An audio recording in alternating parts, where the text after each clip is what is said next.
आयारो आगम के दूसरे अध्ययन में कहा गया है, अप्पम च खलु आउम इह मेगेशिम माणवाणम तंजहा सोय परिणाणेहिम परिहायमाणेहिम चक्षु परिणाणेहिम परिहायमाणेहिम घाण परिणाणेहिम परिहायमाणेहिम रस परिणाणेहिम परिहायमाणेहिम फास परिणाणेहिम परिहायमाणेहिम। आदमी जन्म लेता है और जीवन जीता है। जीवन काल किसी किसी आदमी का अच्छा यूं लंबा होता है, किसी किसी का मध्यम काल का होता है और कोई कोई अल्प आयुष्य में मृत्यु को प्राप्त हो जाता है। मृत्यु तो हर प्राणी के लिए अनिवार्य है। प्राणी का जन्म होता है तो मानो वह मृत्यु को साथ लेकर ही आता है। समय होने पर मृत्यु प्रकट हो जाती है। जन्म और मृत्यु का गहरा अनुबंध है कि जन्म कोरा नहीं आएगा, जन्म आया है तो मृत्यु भी जरूर कभी आएगी। मृत्यु विहीन जन्म नहीं हो सकता और जन्म विहीन मृत्यु नहीं हो सकती। दोनों का सहचरत्व है। हाँ, पहले पीछे का अंतर है, बाकी दोनों एक जीवन काल से जुड़े हुए होते हैं। एक जीवन का इधर का छोर है, दूसरा जीवन का उधर का छोर है। यानी जैसे नदी के दो तट हैं, एक तट जन्म है और दूसरा तट मृत्यु है, और बीच में जीवन की नदी मानो प्रवहमान होती है। आयारों में यहां बताया गया है, अप्पम च खलु आउम इह मेगेशिम मानवाणम। कई मनुष्यों का आयुष्य अल्प होता है, छोटा होता है। हम देखते हैं दुनिया में 30-35 उम्र का युवक भी चला जाता है और भी कम उम्र का चला जाता है। माता पिता बैठे हैं, उनके सामने संतान चली जाती है। तो ये अल्प आयुष्य भी कई मनुष्यों का होता है। इस विषय में एक विचार यह है कि आयुष्य किसका कितना है, यह हमारे हाथ की बात संभवतः ज्यादा नहीं है। ठीक है, खान पान का ध्यान रख लो, जीवन शैली को अच्छा रख ले, भावात्मक शुद्धि रखें कि जीवन काल लंबा हो जाए, किसी का लंबा हो जाए, परंतु यह कोई आत्यंतिक नियम नहीं लगता। खान पान प्राय ठीक है, फिर भी आदमी कई बार जल्दी ही पता नहीं चला जाए। तो आयुष्य कर्म का अपना कोई जो नियम है, अपवर्तनीय अनपवर्तनीय, सोपक्रम निरुपक्रम। कई मनुष्य ऐसे होते हैं निरुपक्रम आयुष्य वाले, ये चक्रवर्ती होते हैं, तीर्थंकर होते हैं, वासुदेव हैं, बलदेव हैं, ऐसे जो उत्तम पुरुष हैं उनका आयुष्य तो निरूपक्रम आयुष्य होता है। यौगलिक हैं, निरूपक्रम आयुष्य वाले हैं।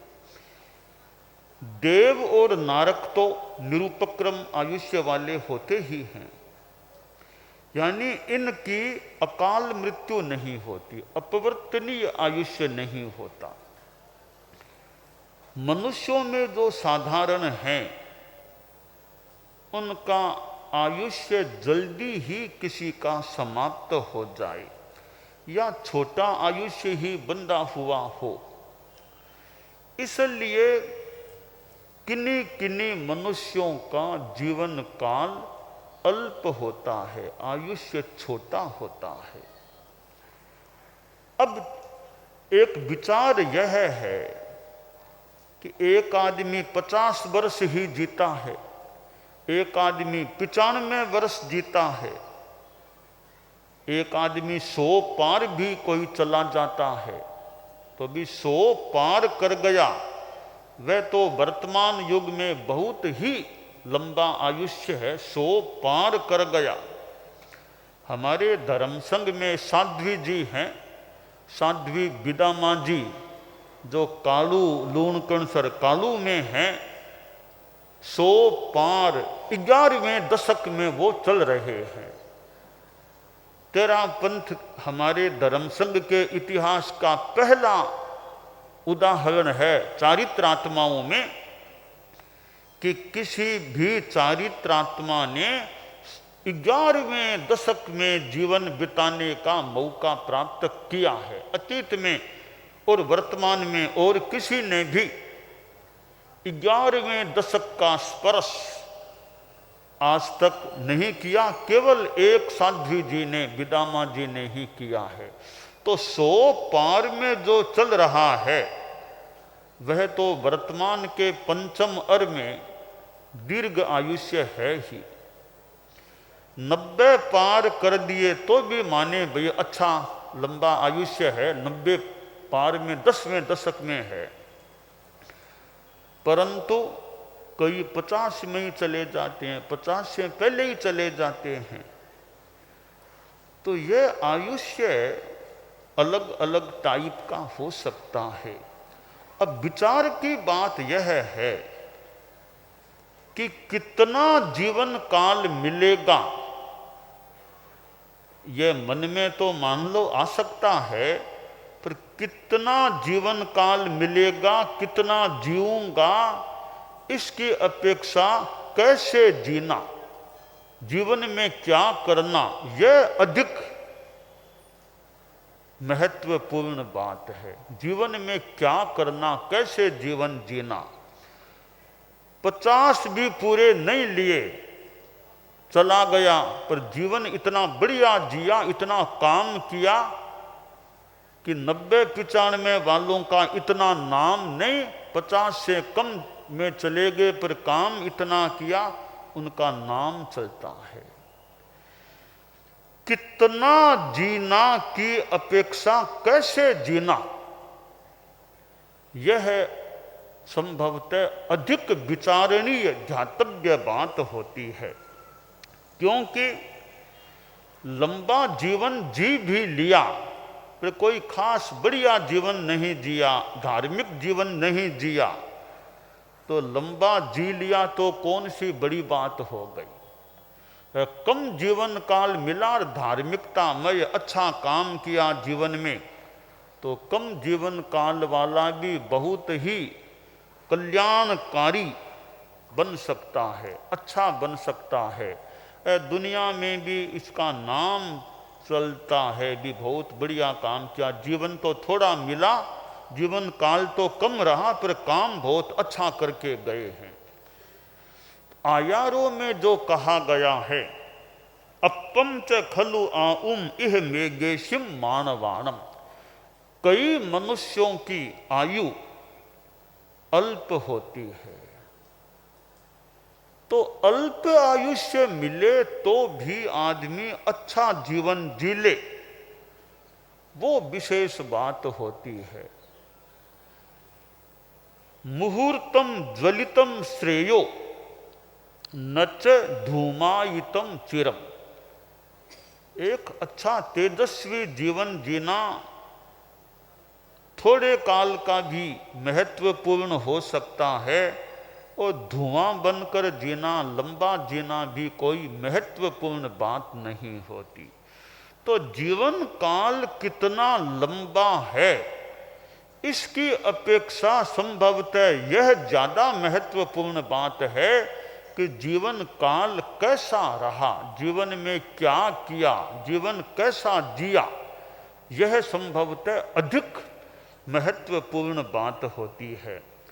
दूसरी बात है कितना जीवन काल, यह हमारे हाथ की ज्यादा बात नहीं है। कैसे जीना यह फिर भी कुछ हमारे हाथ की बात हो सकती है, यह हमारा पुरुषार्थ है।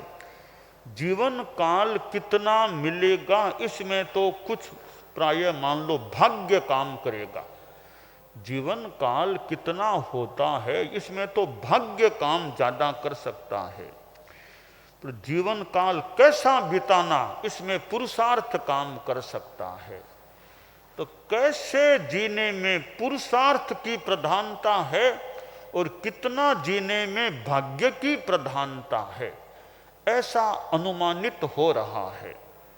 तो हमारे हाथ में पुरुषार्थ हो सकता है, भाग्य इतना हमारे हाथ में नहीं है।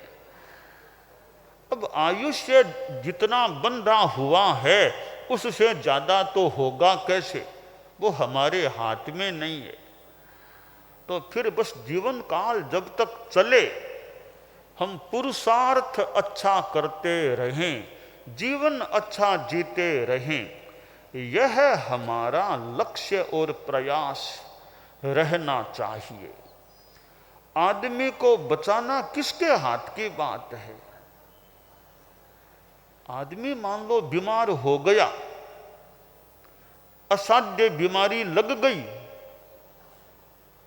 हॉस्पिटल में भर्ती करा दो, भले दवाई दिला दो, इंजेक्शन हो जाए, कोई सर्जरी हो जाए, डॉक्टर भी फिर कह दें कि भाई अब तो ले जाओ, घर ले जाओ, सेवा करो बस, यानी जवाब देते हैं। तो डॉक्टरों की भी अपनी सीमा है, वो कोई आयुष्य को लंबा कर सके वो उनके पास उनका विषय नहीं। वो चिकित्सा का प्रयास कर सकते हैं, स्वास्थ्य का कैसे ध्यान रखना यह बात बता सकते हैं। बाकी डॉक्टर के हाथ में बचा ही लेना यह है नहीं।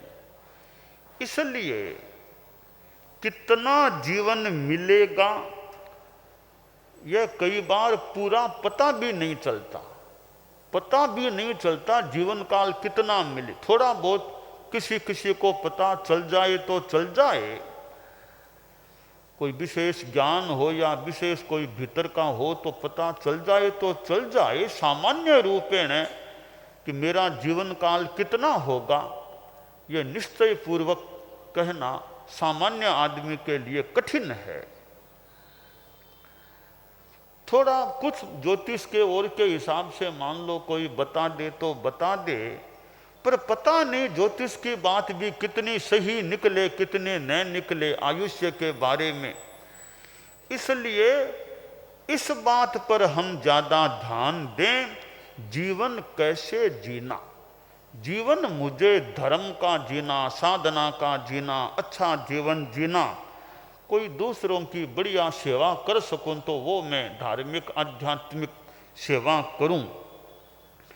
और लंबा जीवन की बात मैं बताऊं, आसाधना न हो तो भगवान महावीर को बहुत लंबा जीवन काल नहीं मिला। वो तो दुनिया के उत्कृष्ट कोटि के मान ले महापुरुष थे, 100 पार भी नहीं किए, 75 भी पार नहीं हुए, 70-75 के बीच में ही जो भी 72 जो भी लगभग का जीवन काल। तो इतने बड़े व्यक्ति उनको भी 100 नहीं मिले, बहुत लंबा आयुष्य नहीं मिला। इसका मतलब ज्यादा लंबा आयुष्य न मिले तो आदमी जीवन अच्छा जी ले, बस वो विशेष बात, विशेष सफलता इस जीवन की हो सकती है। तो आयारों में जो कहा गया है, अपम च खलु आउम इह मेघेशिम मानवाणम, कई मनुष्यों की आयु अल्प होती है, इंद्रियां भी क्षीण हो जाती है। हमारी इंद्रियां हैं कान और चक्षु, इन दो में कई बार हीनता प्रकट हो जाती है। हालांकि अब नाक में, जीभ में, इनमें तो प्राय इतना पता नहीं चल रहा कि कमजोर हो गया हूं।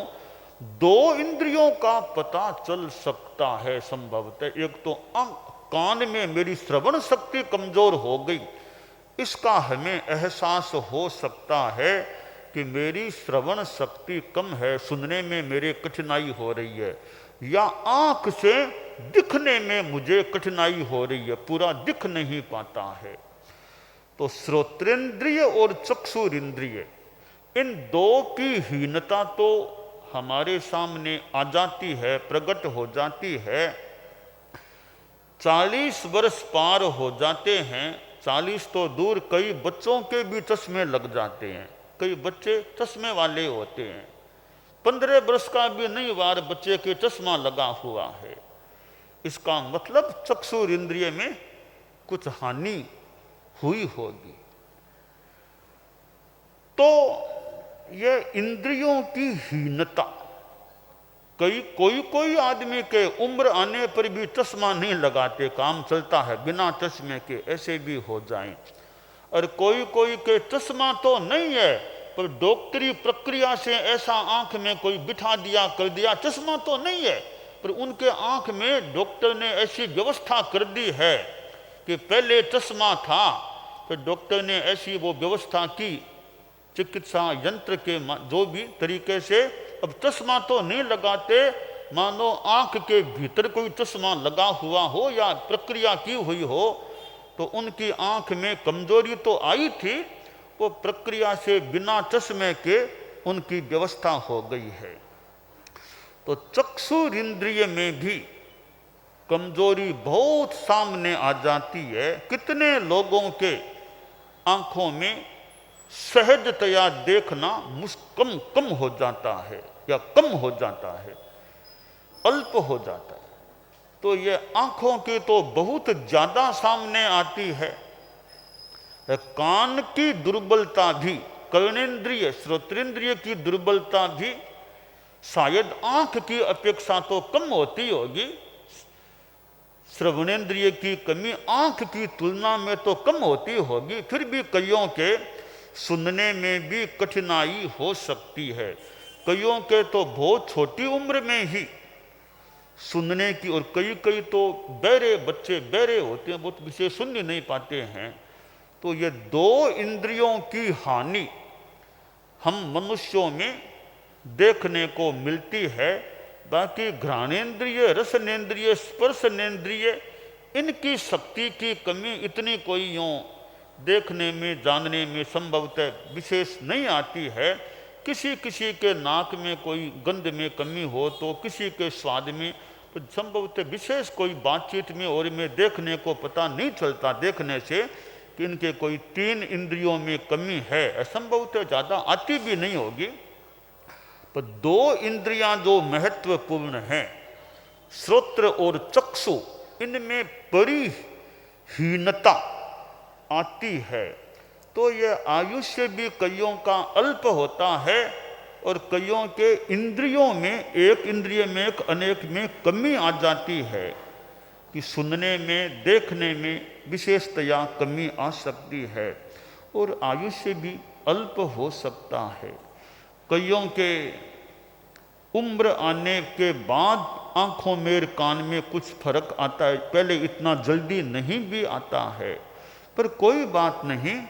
कई बार आयुष्य तो लंबा है, पर थोड़ी इंद्रियों में कमी आ जाए, तो ऐसी स्थिति में आदमी अपने ढंग से एडजस्टमेंट बिठाने का प्रयास करे कि आँख में ज्योति कम तो चश्मा लगा लिया, लिखने पढ़ने में दिक्कत है, बिना चश्मे के चश्मा लगा लो, उसके सहारे से काम करो। कि कान में दिक्कत है ज़्यादा तो कान की मशीन लगा लो तो थोड़ा सहयोग मिल जाए सुनने में, इच्छा हो तो लगा लो, इच्छा ना हो तो मत लगाओ, ऐसे ही काम चलाओ अपना, बिना मशीन के भी काम चलाओ। कोई बिना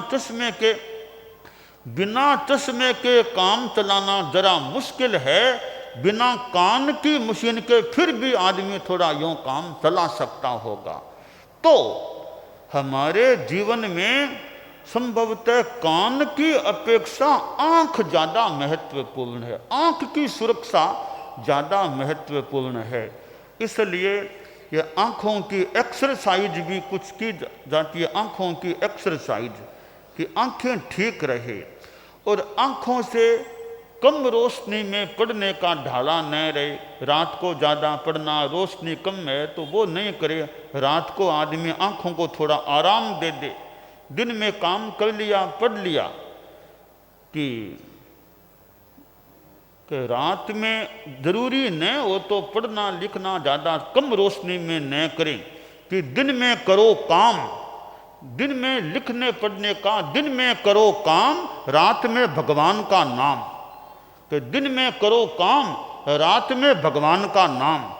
कि रात में कम रोशनी और हो तो पढ़ना लिखना ज़्यादा नहीं करके अपना जाप करो, चितारना कर लो, स्वाध्याय कर लो, बातचीत कर लो, नींद ले लो, या एक्सरसाइज थोड़ी रात को करना हो तो कर लो।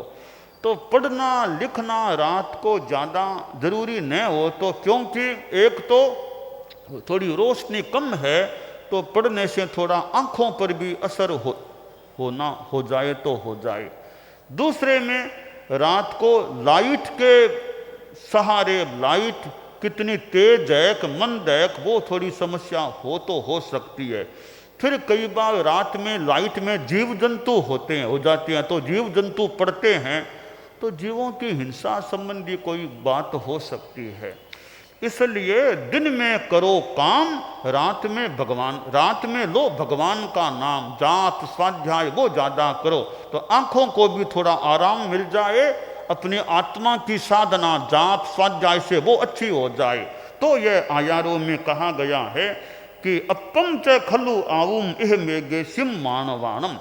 कई मनुष्यों का यह आयुष्य अल्प होता है, आयुष्य अल्प हो भी जीवन अच्छा जीना यह आदमी का लक्ष्य रहे, बस यह हमारी सफलता की विशेष बात हो सकती है।